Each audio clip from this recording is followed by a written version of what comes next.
Bueno amigos, pues continuamos con el programa. Gracias a nuestros queridos amigos Marcos y Jesús Adrián Romero que nos han interpretado esta canción. Bien, pues comenzamos con editoriales evangélicas, un tema que yo tenía ganas ya hacía tiempo de poder hablarlo, y especialmente con esta editorial modelo y ejemplo, no solo para digamos a nivel nacional, para nosotros evangélicos, sino también a nivel internacional. Así es que me van a permitir y les vamos a mostrar un vídeo de lo que es esta editorial y a partir de ahí comenzamos.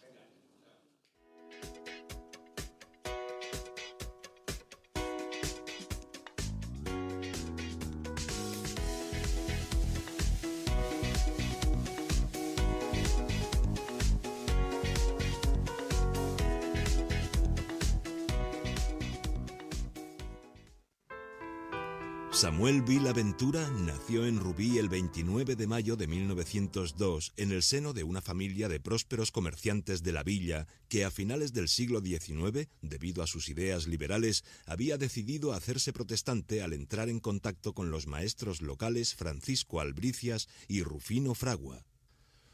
Educado y mentalizado en su misión desde la más tierna infancia, aprendió a leer en las escuelas evangélicas metodistas de Rubí. Al cumplir los 6 años, le regalaron una imprenta de juguete que utilizó para componer e imprimir sobre papelitos textos de la Biblia que luego arrojaba por la ventanilla del tren, convencido de que quien los encontrara y leyera descubriría la verdad y sería salvo. Con ello, estaba sin saberlo cultivando el germen de lo que años más tarde sería la editorial CLIE. A los 17 años salió de España con el propósito de prepararse para ejercer el ministerio, estudiando bajo la tutela de Rubén du Barry, discípulo directo del gran predicador Carlos Spurgeon. Simultáneamente, en el año 1924, escribió su primer libro A las fuentes del cristianismo, impreso y publicado en Barcelona por la editorial Sintes, y que fue el origen de la editorial CLIE. En 1965 puso en marcha una imprenta en su propia casa, forjando, con la colaboración de sus hijos David y Eliseo, lo que actualmente constituye la editorial CLIE.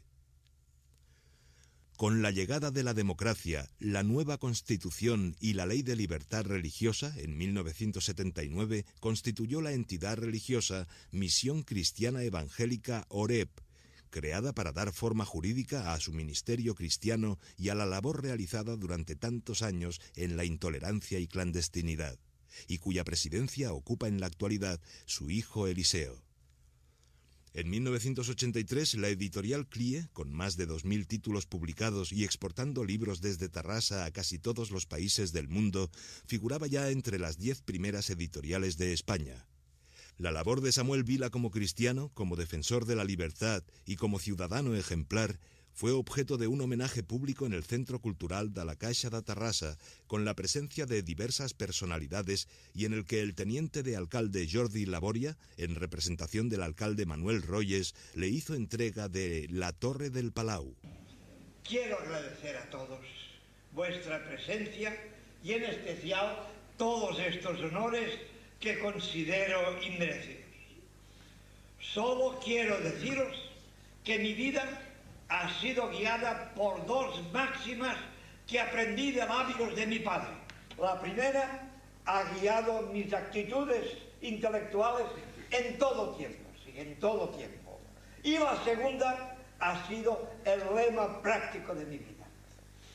Por ello creo poder decir, como exclamaba el apóstol Pablo, he peleado la buena batalla, he acabado, estoy cerca de acabar la carrera, he guardado la fe. Y solo me resta, y a la edad en que me encuentro, puedo decirlo con verdad, la aprobación de aquel que os tiene peleado y cuya fe he guardado. Pocos meses después, en diciembre de 1983, recibió la medalla al Mèrit Exportador de manos del presidente de la Generalitat de Catalunya, Jordi Pujol i Soley.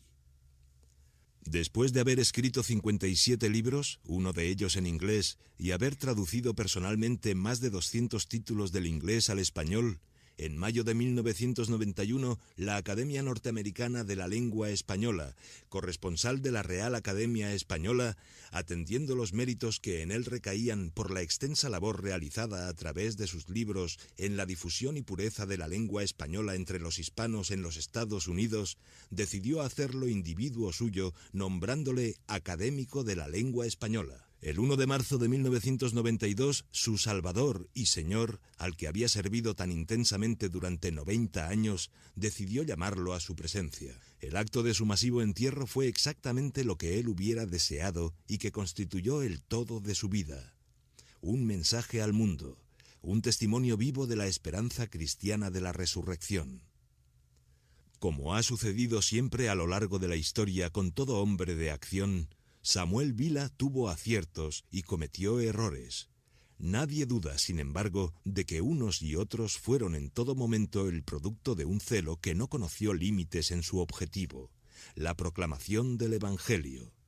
Su vida ha dejado su huella indeleble en la historia del cristianismo en España, y al conmemorar el centenario de su nacimiento, su ministerio continúa como prueba evidente de la veracidad del texto bíblico que nos recuerda que bienaventurados son aquellos que mueren en el Señor, porque sus obras siguen. Bueno, un vídeo muy bonito. La verdad es que yo, si fuera su hijo, ya veo que tú te enterneces también. Me has emocionado, sí.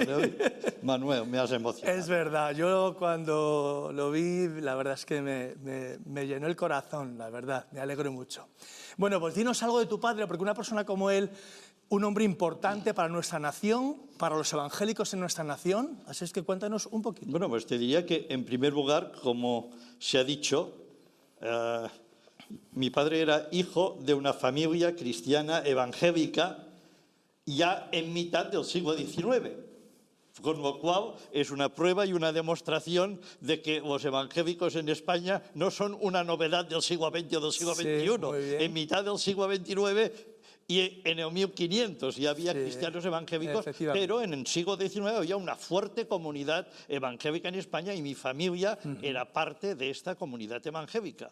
Mi padre pues decidió dedicar su vida al ministerio y fue a estudiar en el colegio de Spurgeon, como se ha dicho, uno de sus tutores era un discípulo, y cuando regresó, esto no lo ha dicho el vídeo, se encontró con un problema, de que todo lo que tuvo que estudiar, todos los libros de referencia, todo estaba en inglés o en francés o en alemán, y él dijo, voy a dedicar el resto de mi vida a que los pastores y el pueblo cristiano en España y en lengua española, en todos los países de habla española, disponga de la misma riqueza de literatura para prepararse, para aprender de la palabra que existe en inglés. Y así nació la editorial Quilla. Qué bueno. Como ven, señores, lo típico, un hombre con visión que transforma la historia. Nos alegramos mucho, nos alegramos mucho. ¿Cuándo escribió él su primer libro? Su primer libro lo escribió a los 26 años, en 1924, exactamente. Y como él no tenía editorial, no tenía nada, fue a una imprenta de Barcelona, editorial Sintes, imprenta editorial Sintes, que le imprimiera el libro. Y era un libro polémico, porque aquella era una época polémica, a las fuentes del cristianismo. Y él se dedicó Así se titulaba el libro, a las fuentes del cristianismo. A las fuentes del cristianismo. Y, ¿qué pretendía él con ese libro? Pues él pretendía comparar algunas doctrinas de la Iglesia Católica que él veía que se habían desviado de la verdad evangélica, compararlas con la doctrina evangélica. Y citando los padres de la Iglesia, quizás la mejor obra, luego hablaremos de la obra de Spurgeon, que es una obra clave para esto, pero él decía, tenemos que volver a la Iglesia antigua, a la Iglesia primitiva, a la patrística, a los padres de la Iglesia, a las fuentes del cristianismo, porque ahí es donde está la verdad y ahí está lo primero que se escribió en interpretación de la palabra de Dios. Y esto no coincide con la doctrina católica de aquella época, coincide con lo que nosotros predicamos.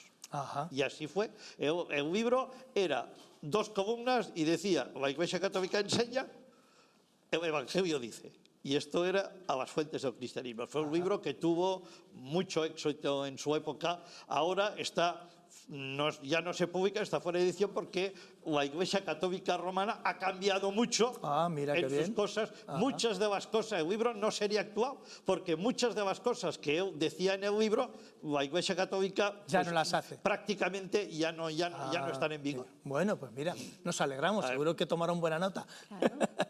Bueno, y a raíz de ahí, como dices, que fue una imprenta y luego tuvo su propia editorial. ¿Cómo comenzó esto? ¿Cuándo comenzó la editorial? Bueno, la editorial comenzó en el propio 1924. Ajá. Lo que ocurre es que luego, en el 36, vino la Guerra Civil y después de la Guerra Civil vino la intolerancia religiosa. Y aquí es donde vino el problema. Bueno. Pero CLIE siempre ha estado funcionando ininterrumpidamente. Pues ahora te voy a preguntar por eso, pero antes decidme, Ana, tú por ejemplo, ¿qué significa CLIE? Supongo que tú lo sabrás, tú eres nieta de aquí del hombre principal. CLIE significa, son siglas, Comité de Literatura para Iglesias Evangélicas. Comité de Literatura para Iglesias Evangélicas. Qué bonito. Exactamente. Lo que pasa es que, claro, como dice mi padre, cuando llegó la intolerancia religiosa, no se podía poner una editorial que tuviese esas siglas en el registro en España. Entonces lo que hicieron fue cambiarlo y le puso Central de Libros Españoles. Fue un truco. Fue un truco de mi padre.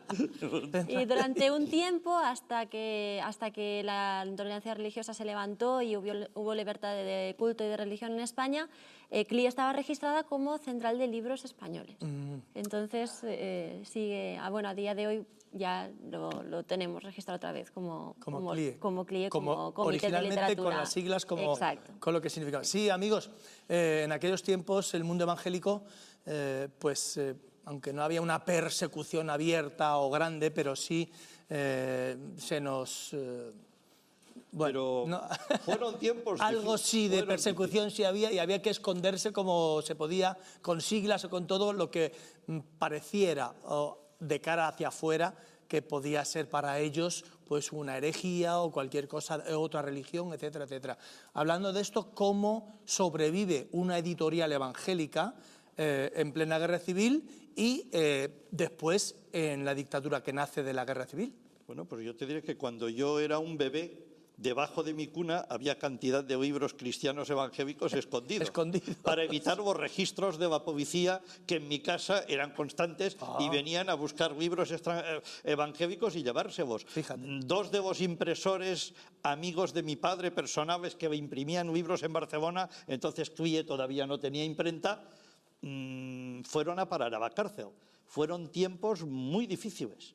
Pero mi padre editaba los libros aquí porque no podía tener ni depósito legal, ni permiso ni para editarlos, nada, con un acuerdo con Editorial Moody de Estados Unidos y ponía Editorial Moody, Chicago, Illinois. Pero los libros estaban impresos en Barcelona, clandestinamente.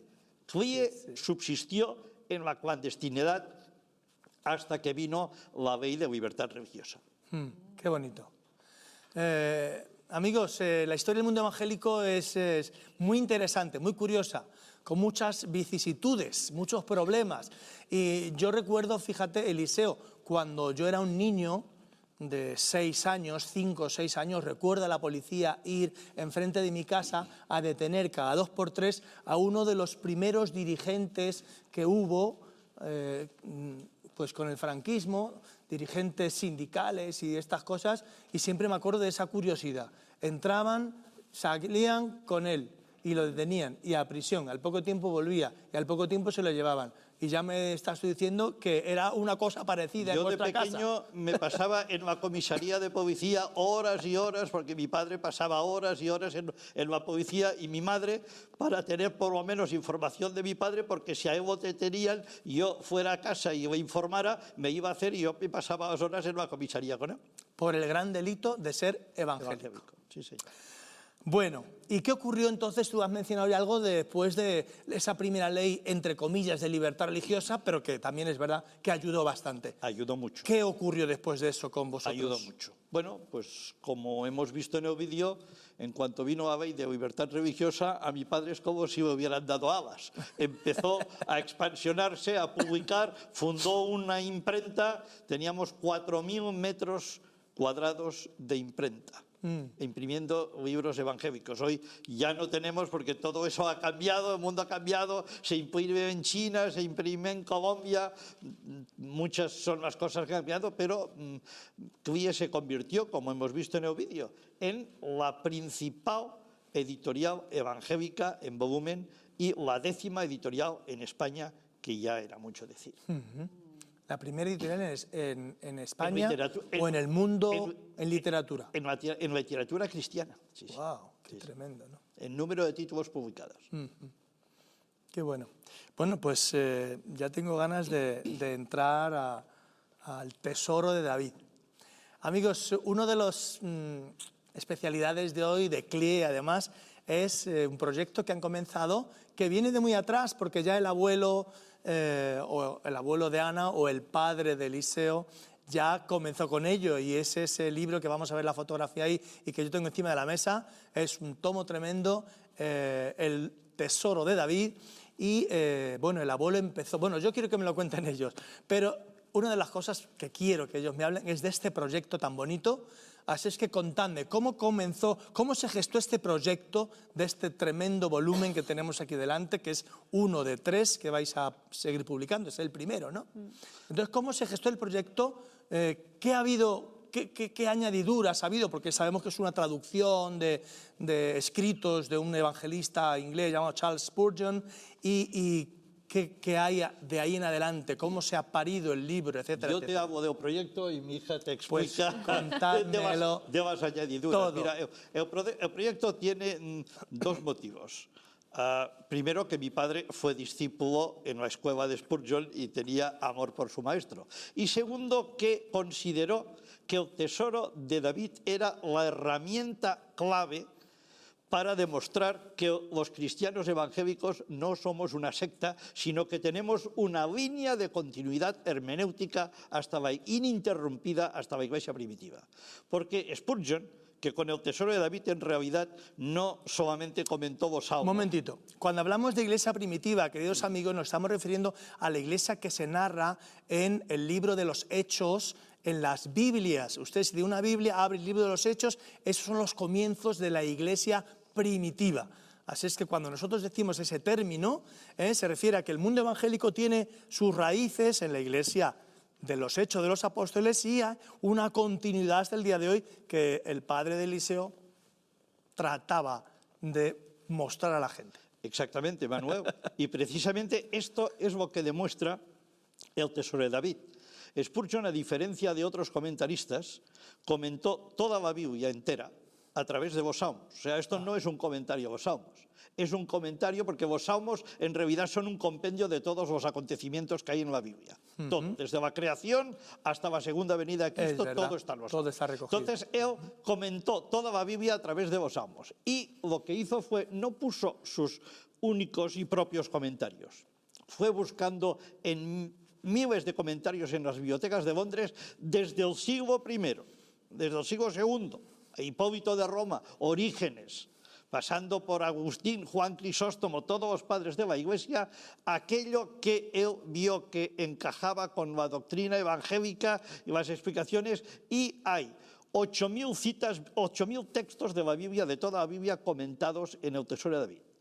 Y los fue recopilando uno detrás de otro. Entonces, mi padre, cuando polemizaba con sus adversarios católicos que me decían que ustedes los evangélicos son una secta hereje, les decía, no, se equivocan ustedes, no es verdad, porque mire lo que dice Agustín de Hipona, mire lo que dice Juan Crisóstomo sobre la fe y las obras, mire lo que dice Casiodoro, mire lo que decía Hipólito de Roma, y me iba citando todos los padres de la Iglesia, citando el tesoro de David. Y esto sí, era un argumento contundente para demostrar que no somos una secta. Ajá. La fe evangélica tiene una continuidad histórica hasta la Iglesia primitiva y para esto el tesoro de David es una herramienta crucial. Bueno, pues Ana, cuéntanos tu participación, cuéntanos lo especial de este libro, y, en fin, Bueno, más cosas, todo lo que El queráis Tesoro de contar. David, es que hay que contar del Tesoro. El Tesoro de David se publicó alrededor de la segunda mitad, en 1880 y algo fue cuando se empezaron a publicar. En el original inglés son 7 volúmenes. 7. 7 volúmenes que Spurgeon tardó 20 años en editar. Spurgeon editó alrededor de unos 60 y pico libros en toda su vida y era un gran predicador. Se lo conoce como el príncipe de los predicadores. Entonces él desde el púlpito hablaba cada domingo, hablaba a la gente que tenía, a públicos de hasta 20.000 personas, y en una época donde ni había micrófonos ni había los medios que hay hoy para llegar a la gente. Claro. Entonces, claro, cuando hablamos del Tesoro de David, hablamos de la obra magna de uno de los escritores y de los predicadores más prolíficos del siglo XIX a nivel mundial. Qué bien. A nivel mundial, que además este señor pues era un hito porque estaba en contra de la esclavitud, a favor del proletariado, a favor de los derechos de la mujer. Era un hombre muy avanzado en su tiempo. para su época, y la verdad es que llevaba la bandera del evangelismo y del cristianismo con buena fuerza. Entonces él, cuando terminó estos libros, los 20 años de su vida que le llevó a completar los 7 volúmenes, esto se editó en inglés. Y como dice mi padre, él cogió desde extractos de gente del siglo II hasta el siglo XIX. Él recorrió todas las bibliotecas de Londres y recorrió todos el Museo Británico y demás, buscando fuentes y buscando bibliografía para editar, no solamente para formarse él para poder predicar, sino que también para poderlo publicar todo junto, todo lo que se había dicho de los salmos. Claro, ¿qué pasa? Que esto se quedó en inglés. Se quedó en inglés y se quedó en el siglo XIX.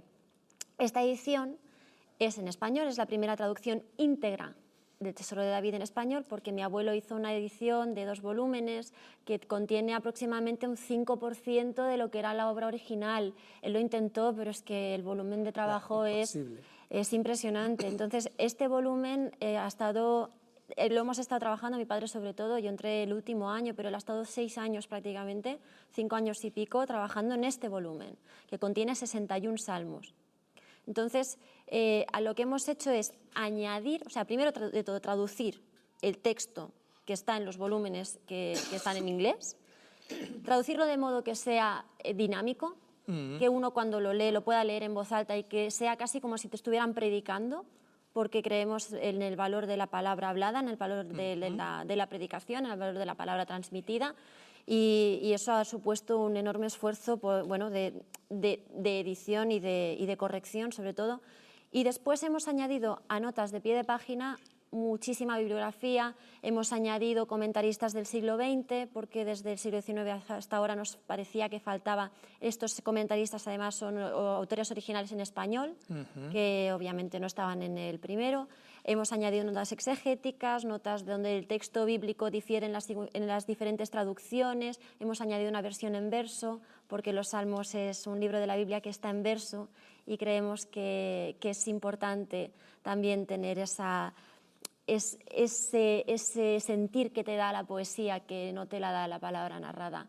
Y hemos añadido también algunas notas, pues eso, de donde hay diferencias de traducción, donde hay diferencias, pues eso, de interpretación.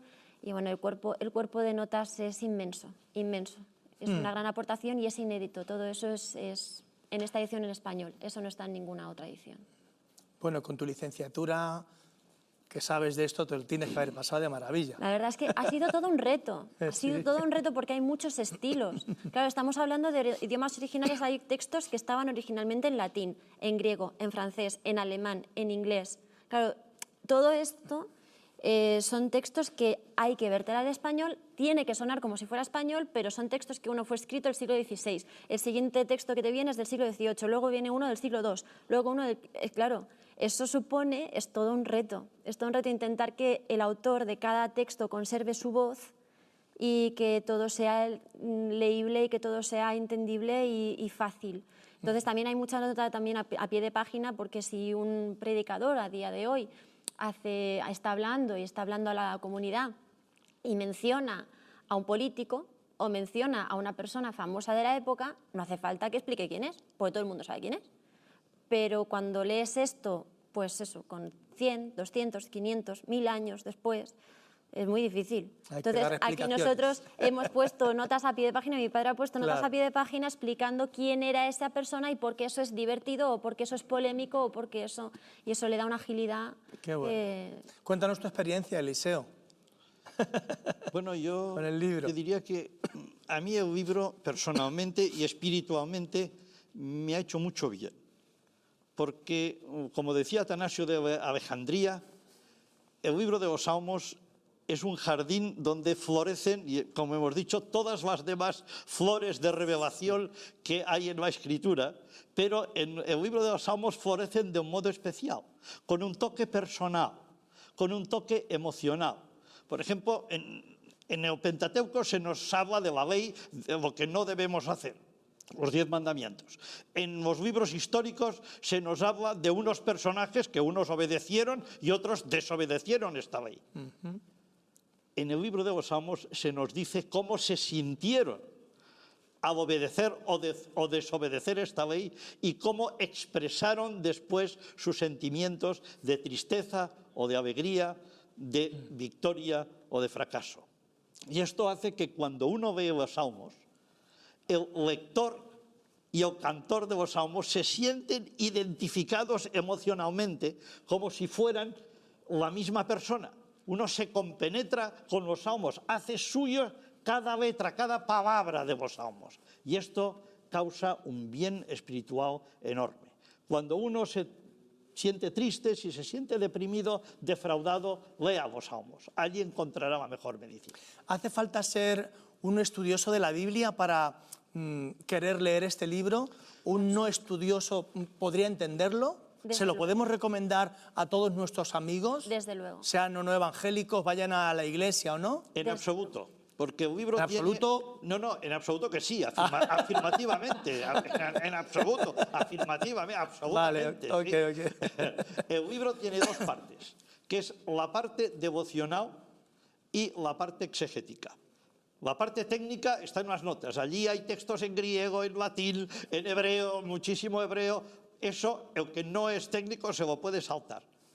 Pero leyendo los salmos en poesía, en rima, y leyendo la parte emocional, son sermones preciosos que elevan realmente el alma. Es que, claro, por ejemplo, lo que decíamos, ¿no? El cuerpo de notas da mucha información y a la gente que quiere estudiar y que quiere ver, pues esa información está ahí. Pero precisamente porque hemos utilizado un lenguaje cercano, un lenguaje que se puede usar desde el púlpito, este libro, bueno, es una lectura amena y es una lectura perfecta para una lectura devocional, por ejemplo. Y luego hay una cosa muy interesante y es que hemos añadido al final de todo unos índices que son muy útiles porque son unos índices que hablan. Por ejemplo, uno dice, pues yo quiero saber sobre un texto bíblico tal. Pues de ese texto bíblico está una correlación de las 8.000 notas que hay solo en este volumen, todas una por una, y luego te dice dónde están. O por temas. Decir, bueno, es que a mí me interesa leer sobre alabanza. Pues te vas al índice de temas y dice alabanza. Y te dice cada salmo qué es, en qué página está y quién, o por autores. Estoy deseando abrirlo, estoy deseando abrirlo. Claro, ¿qué decía Casiodoro de Reino sobre no sé qué? Pues vas, buscas el autor y te dice en qué salmos están comentados por este autor. Entonces, claro, es un libro muy fácil de manejar, tanto si uno quiere estudiar la Biblia, por supuesto, tiene material para estudiarla. Pero desde el punto de vista de un lector, de decir, mira, yo es que solamente quiero aprender más y quiero enriquecerme, o porque a mí me gustan los salmos, o porque hay mucha gente que abre los salmos y lee el libro de los salmos porque les resulta de bendición, pues este libro lo que hace es ayudarte en eso, te da una ayuda de cantidad de predicadores que han hablado sobre eso. Muy bien. Pues amigos, ya tenemos que terminar, pero si usted está interesado, solamente tiene que entrar en la página web www.clie.es,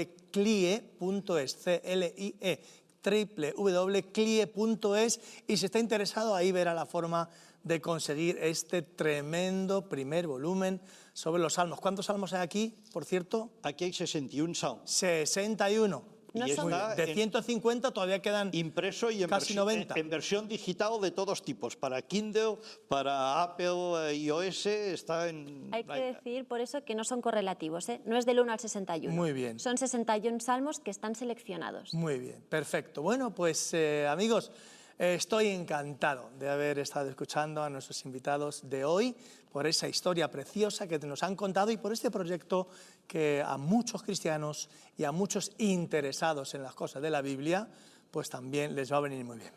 Eliseo, Ana, muchas gracias por estar con Muchísimas nosotros. Nada, que Dios os bendiga mucho.